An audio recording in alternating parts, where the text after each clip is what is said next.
Hey VC, it's Mike. I'm back. This last weekend was our local record fair. It kind of caught me by surprise. I didn't realize it was, I think it's a couple times a year they do. I didn't realize it was coming up so soon.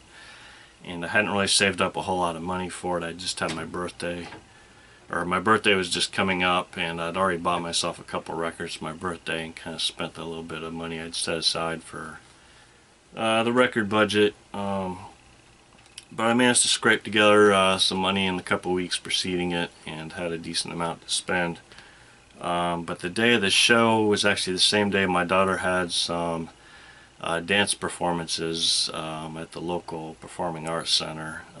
One in the morning, or one about noon, and one later on. And I wasn't going to the first show. My wife was taking her and chaperoning backstage, but I wanted to make sure they got everything together and got on their way. And so I got a late start going to the show. I got there about an hour and a half or 2 hours too late, or later than it opened. I like to get there right when it opens, or actually earlier. You pay a little extra and you get in before the crowds come. But by the time I got there, the crowds weren't bad. It wasn't unbearable. But the space it's in, it's kind of a dark space. It's like a performing space or a meeting type place right next to one of the local record stores in town.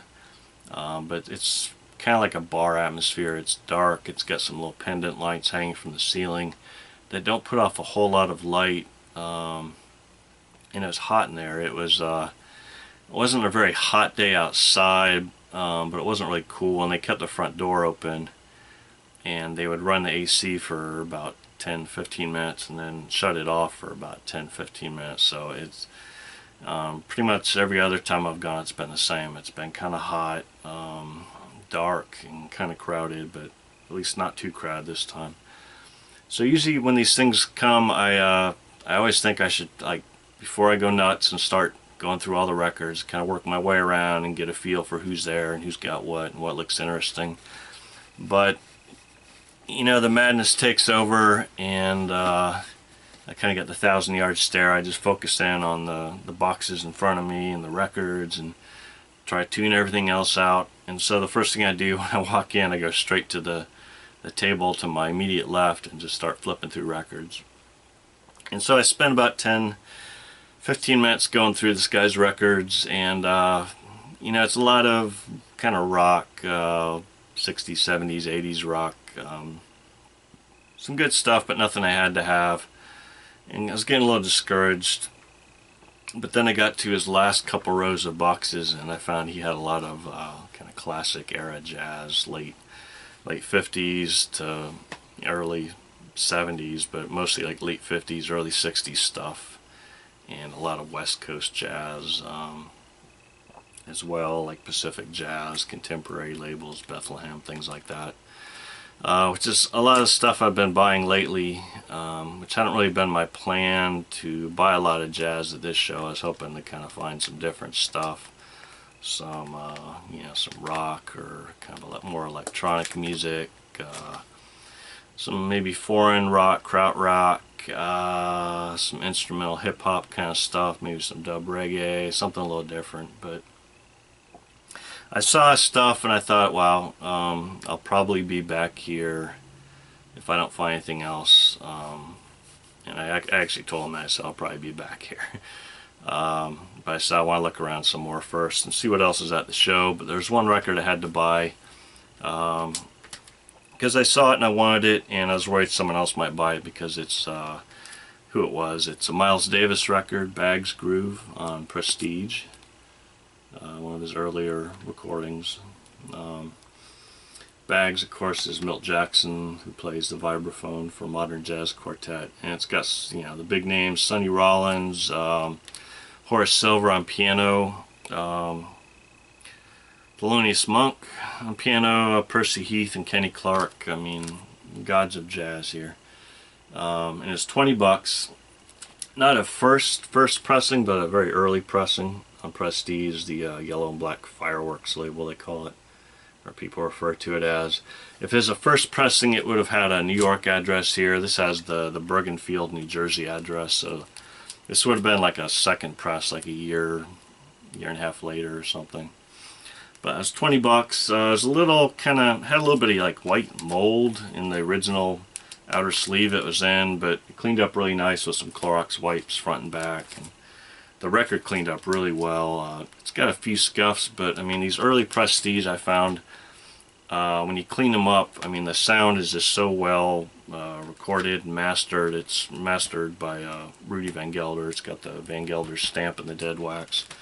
The sound comes through really well, and they're always a good purchase, the early Prestige and the early Blue Notes as well. And so I wanted to look around some more. I checked out one of the booths nearby. I saw their the logo. It was a record store out of nearby St. Augustine, Florida. Kind of a touristy town, but they also have a small private college there. So, of course, they have a record shop. Now, I've never been there, but I kind of follow these guys on Facebook, and they seem like an interesting record store. But along with a lot of like reissue vinyl, which I don't usually buy, I found one that I had to have. It's from the On You Sound label, which was real big in the 80s. Adrian Sherwood's the name of the producer there out of the UK. Does a lot of experimental, kind of mixing dub reggae with experimental musics, kind of post-punk, dub reggae, electronic mashups. This is African Head Charge, My Life in a Hole in the Ground. The title's a play on My Life in the Bush of Ghosts, the Brian Eno and David Byrne album from probably a few years previous. This one's kind of built up on some sparse rhythms. Banjo Ayabingi Noah is the name of the percussion player, who was like a regular player on these On You Sound dub releases that Adrian Sherwood put together. He's got Style Scott on drums, who played with Roots Radix and Dub Syndicate was his band. Just died recently, was shot to death a couple years ago, I think. Dr. Pablo plays melodica. It's a kind of a little keyboard you blow into. Not the other Pablo, Augustus Pablo, or what's his name? Named after him, whatever. Headley Bennett, saxophone player. Some pretty good names on this. One of the early On You Sound records. I don't have this on vinyl. I didn't have it already. This is a 2016, so this just came out, this repress. They were done in Germany.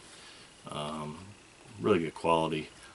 I've got a decent amount of On You Sound on vinyl, but I don't really have a whole lot of the dubby type stuff. It's more like Tackhead, Fats Comic, Gary Clayle, Mark Stewart, more of the post-punk type stuff. So that was cool. And then I, looking around, just kind of working my way around the room, along the back wall there was a long row of boxes.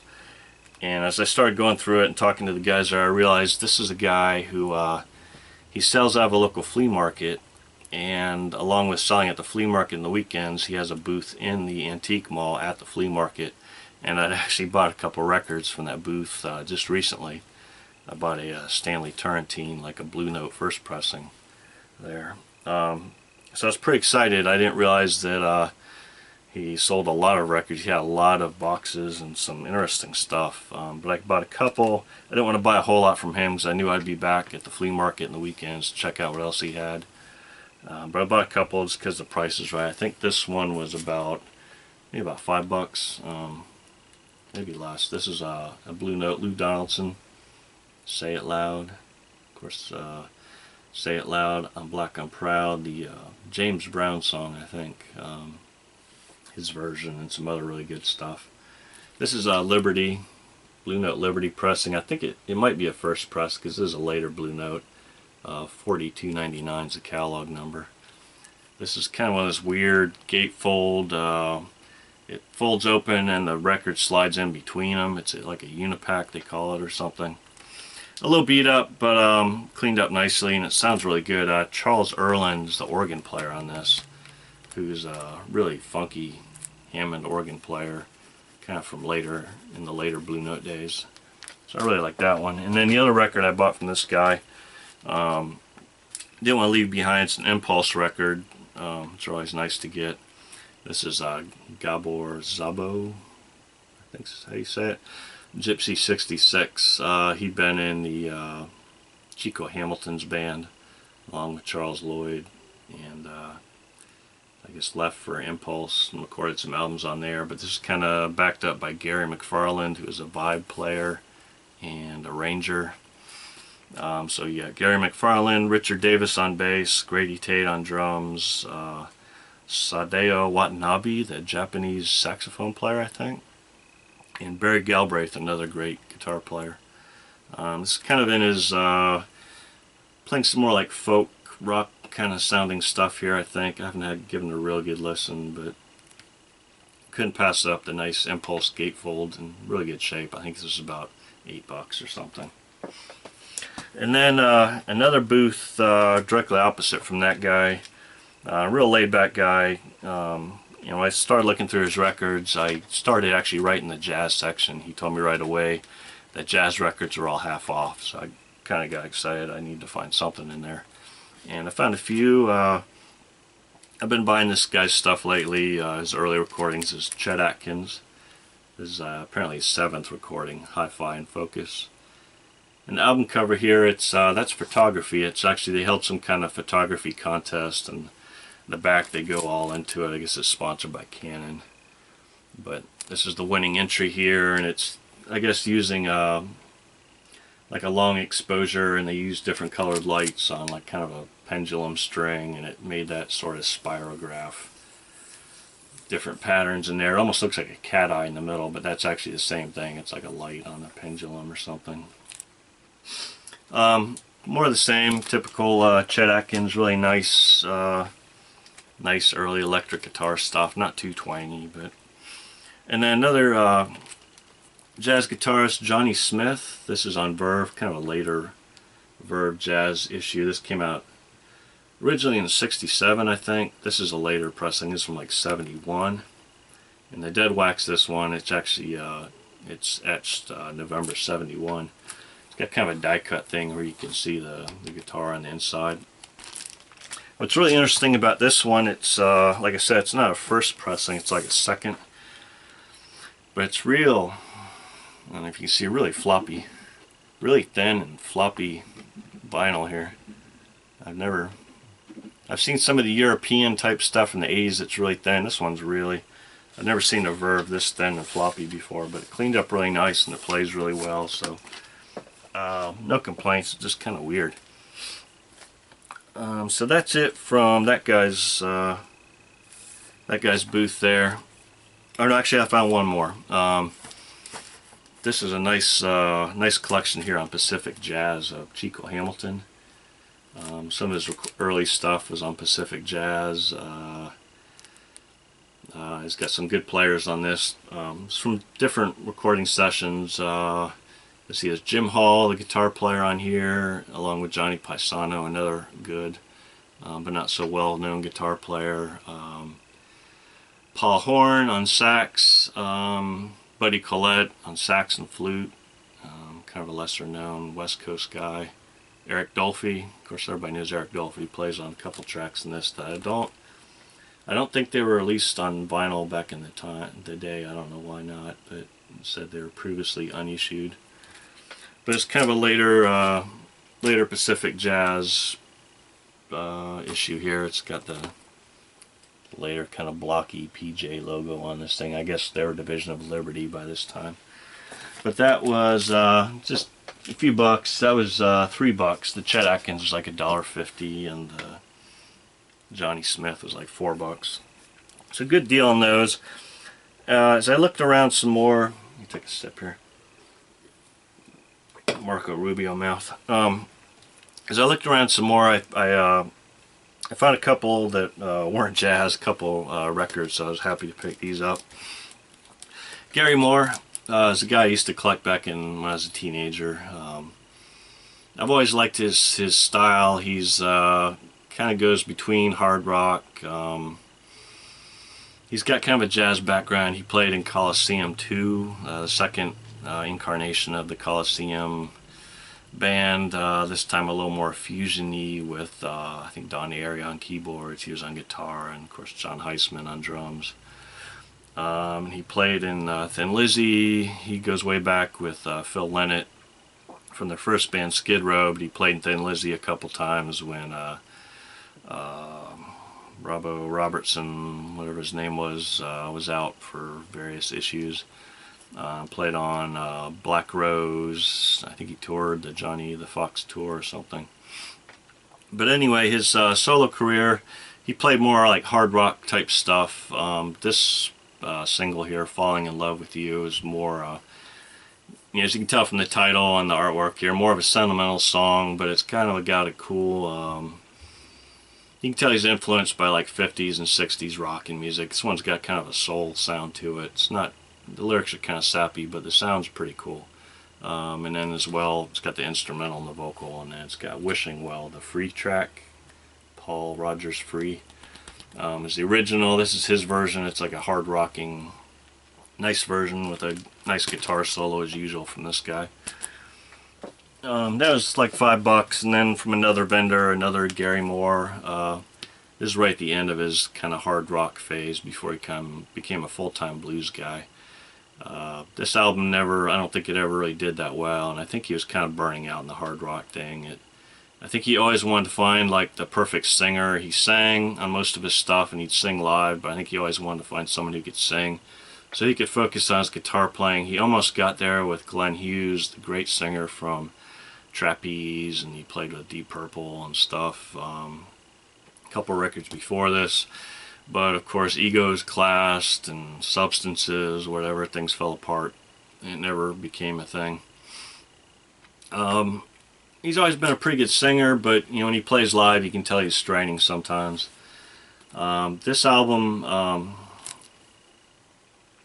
it had some good moments, but it wasn't that great, and I could kind of see why he phased into something different after this. He'd always kind of jumped around different styles. You could tell he was never satisfied to stick in one style. He's always trying to do some different things. But this one, it's got the title track from the album, but a nice live version of Over the Hills and Far Away from his previous album, Wild Frontier. It originally came with like a patch. This one didn't have it. It's a patch you could put on your denim jacket. It'd be a cool rocker. So that was $5. And as I looked around, like I said, it was hot, it was dark. Not too crowded, but time was starting to run short, and so I went back to, there's one booth I was kind of intrigued by because he had a whole bunch of boxes, but and I just flipped through a few and realized there's no prices on these things, and that gets on my nerves when someone comes to a show and they haven't priced anything and it's this deal, or you go to like a flea market and someone's got no prices and they say, well, just ask me and I'll give you a price, or we'll negotiate a price. Not. Forget it, unless there's something I really gotta have. I don't have time for that. So I went back to the first guy's booth. Time was running short, and I said, okay, I'm just gonna take what money I have left and pick out some good stuff. I'd put some money aside in my wallet for the upcoming Friends of the Library sale, which is next month. They always have some good vinyl, a lot of it really cheap. It's just like Pigs at the Trough. Opening day gets really bad, especially now the vinyl's gotten hot. But I'm trying to save up some money for that, but I end up spending the money I put aside for that. Just like as I said, he had a lot of good old jazz. So here's what I found: 3 from the Contemporary label, the West Coast Jazz label. These are all in pretty good shape. I mean, a little moldy, a little smelly and moldy, so I had to clean them up with some Clorox wipes, the outer jackets and stuff. But Shelly Manne and his friends, that's Leroy Vinegar on bass and Andre Previn on piano, the composer. Music from My Fair Lady, jazz performances of music from My Fair Lady. Barney Kessel, the great guitar player. Music to listen to Barney Kessel by. Yeah, I love jazz guitar, the good guitar players. I like guitar, Hammond organ, vibraphone. Something about those 3 I really like. Howard Rumsey, another Howard Rumsey and his Lighthouse All-Stars. Kind of a loose collective. They play at the Lighthouse nightclub on the beach there in Hermosa Beach. So 3 different sessions. This is volume 3 from the series here. It's got kind of the Lighthouse custom contemporary records label here. But it's recorded at 3 different sessions, so it's got a lot of different players on here. Jimmy Giuffre, Stan Levy on drums, Shelly Manne on drums, Max Roach on drums on one of the sessions. So it's cool stuff. I think those were between like 5 and 10 a piece. Now Pacific Jazz, some Bud Shank and Shorty Rogers, and Bill Perkins as well on this one. Red Mitchell on bass, Mel Lewis on drums on the early Pacific Jazz black and silver label. And then on World Pacific, which is basically the same thing as Pacific Jazz, this is Freddie Gambrell, the piano player. It's kind of up and coming at the time with was it Ben Tucker? Yeah, Ben Tucker on bass. So just piano and bass on this one. And this is nice because it had the original inner sleeve. And it had some deal where if you buy 3 of these World Pacific Jazz albums, you cut this little coupon out and you send the 3 in, and you get to pick one of these albums here, classic Pacific Jazz albums, for free. And they send it to you, I guess, ship it to you. And then the great Riverside Jazz label. This is cool. It's an early Riverside pressing. This is a compilation here. It's the Riverside Modern Jazz Sampler. Paid a little more than $1.98, somewhere between $5 and $10 on this. But you know, it's got like Thelonious Monk, the guitar player Mundell Lowe, Sarah Vaughan, the great singer Randy Weston on piano, I guess. I think really nice stuff. I mean, some stuff I hadn't heard before. I always like these compilations because sometimes you hear something you never heard before, or musicians. There's a really good track in here, Mundell Lowe, the guitarist, with Dick Hyman on organ. It's really kind of out there, weird, experimental sounding. I hadn't expected that. So I may have to dig up some of Dick Hyman's stuff, wonderful name, on Command Records. I know he's done some organ stuff on that label. And another Argo. I've been buying a lot of Argo stuff between Ahmad Jamal and Ramsey Lewis from the Argo or Cadet label, same label. I've got this one, a stereo pressing, this one, but this is an earlier mono pressing with a beautiful like laminated cover, really clean. And then this one had the this card inside. It's like a catalog card. It lists the other Argo, early Argo releases, I guess. That's always nice when you find a little bit of original paraphernalia or the original inner sleeves inside. A lot of times those are long gone. And then a nice Impulse. Like I said, I love Hammond organ stuff. It kind of came and went, I guess, by the early 70s. The technology was going into more like electronic, electric piano, synthesizers and stuff. So the Hammond organ was kind of phased out by the mid-70s for the most part. So there's that wonderful period from, I guess, like about the late, sometime in the 50s to the early to mid-70s, where there was just a beautiful Hammond organ era. But Shirley Scott was one of the great players. It's another nice gatefold, nice shiny laminated gatefold on Impulse. It's a little beat up. You can see the spine is kind of chewed up, torn up. But I think I only paid like $5 for this one. But it's her trio, her regular trio, along with Stanley Turrentine, her husband, playing saxophone on this. So I've got 3 or 4 of her albums now. Doesn't really play with kind of the power of Jimmy Smith, but a little more finesse. And then off Jazzland here, which is like a subsidiary of the Riverside label, this is Julian Priester Sextet. Julian Priester on trombone, McCoy Tyner on piano, which is really cool. Played with Coltrane and did a nice run of albums on Milestone in the, I guess, the 70s. I love his stuff. Got a lot of his Milestone records. Yeah, this one's good. I just played this yesterday while I was cleaning records and really enjoyed it. And then finally, this guy I just kind of discovered a couple days before the show. Just digging through Discogs, looking up records. I'd seen his name and thought for sure it was a like a pseudonym for Al Caiola, because his guy's name is Al Viola. But sure enough, he's his own guy. He's a jazz guitarist, played with Frank Sinatra apparently, but this is I think his first or second solo album, but it's all acoustic guitar, or what they say, like classical guitar or Spanish guitar. Nowadays you'd have nylon strings. I think they use some kind of like gut.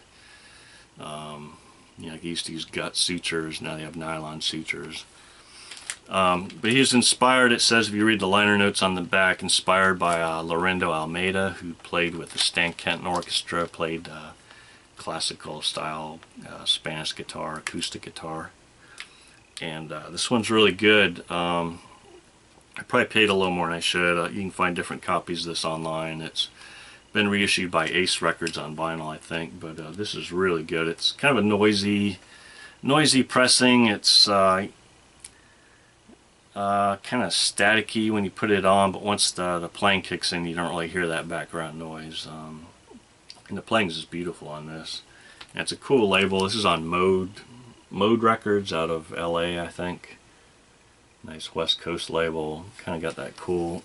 Got the orange red band, and then right in there's a little circle there that says Hi-Fi. So I think that's pretty cool. So that's it. That's what I found at the record show. I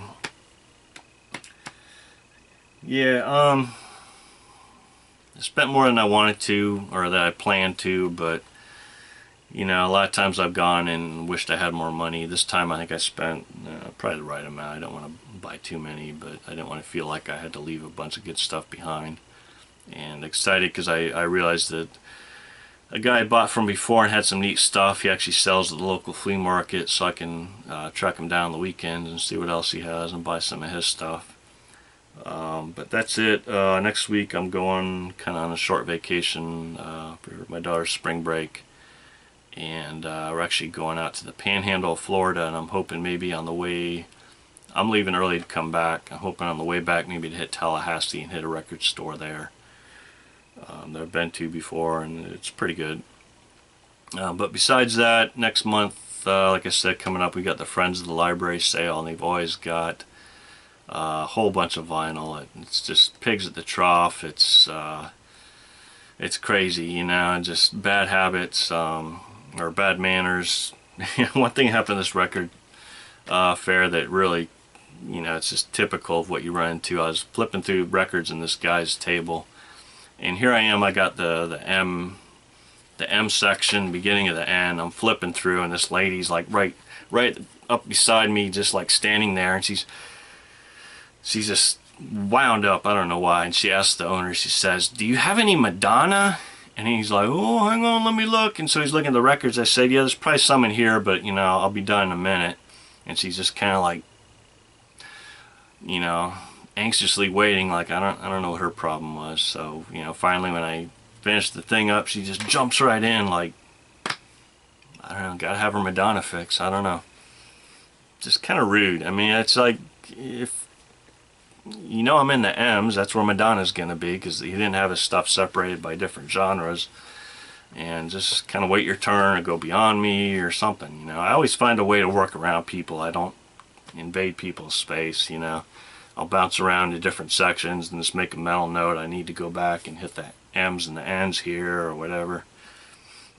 But you run into these rude people. And another thing, the guy I bought all the jazz from is just, I don't know if he put these stickers on, but these little stickers here, I don't know if you can see it, but they're the kinds that they come apart into different segments. God damn it, those piss me off. When you're trying to peel them and they just come apart, and they tend to tear things up. I had to use the rants and all the lighter fluid and really work at these things, just peeling a little bit at a time to get them off. And they left a little bit of a pink residue behind, even because of that bright orangish red there. Got them off without really tearing up the album covers much. Actually without really causing any trouble at all, except one, that Alviola one, which is already a pretty fragile cover. It tore it a little bit. But I just, if people are dealing records on a regular basis, don't put this garbage on your records. These albums have been around for 50, 60 years, and you put this bullshit on there, and it's just going to tear up the cover. I mean, there's these little round stickers you can get at Office Depot from like 3M or whatever, and I've never had any trouble with those getting them off without tearing up the covers, But some people just go and they'll find something at a thrift store, like, ooh, a little sticker gun with these cheap ass stickers. Put them on there and you tear up an album that's been around for 50 or 60 years. I just don't get it, Or put them on, the best solution I've seen is you get the cheap outer sleeves and you put a sticker on there and you put like the initials of the artist and the name of the album on that. So somebody hasn't swapped out the stickers, and that way nothing is touching the record cover, there's no peeling and tearing, there's none of that crap. So that's just a pet peeve, but it just kills me when something's been around that long and a guy who should know better puts a sticker on there that has a pretty good chance of ruining that thing when you peel it off. So that's my rant. That's it for now. I'll see you guys after the little vacation. Hope you're all doing well. Talk to you later.